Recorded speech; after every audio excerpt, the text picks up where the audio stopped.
You also write about efficiency, and you talk about efficiency on projects and how more efficiency means less resilience, but Right. then again, more resilience can turn into less efficiency. And if you're too efficient, if you err on the side of extreme efficiency, you make your other systems fragile. And I was wondering if you could expand on that. Like you would think that we would want to be as efficient as possible, but my takeaway is that there were some downsides to that. 100%. And it's funny because before the show, Gene, we were talking about Christopher Mims and Mm, his book, and that was very much on my mind when I was reading it.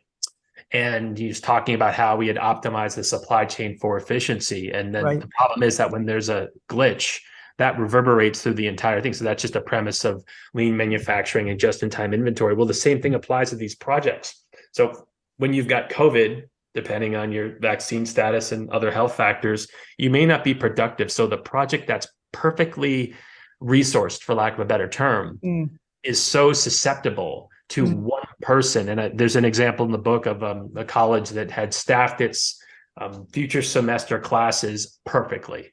But when one person says, I'm not coming back, it causes whole chain reaction.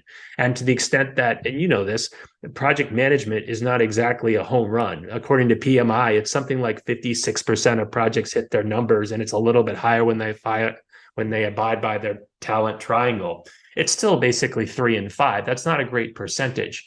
So I'm not saying that you hire a bunch of people to sit around and do nothing, but the idea that in 6 months you'll be able to predict everyone will have been able to do X, Y, and Z without any sort of delay, I just think is folly. So building a little resilience, even if it's a less efficient method, may not be a bad idea. Is building resilience the same thing as having, from a financial standpoint, like having reserves? Like you're building in reserves for mistakes or to bend or to not do things in a perfect way. Yeah, I think that's a great analogy.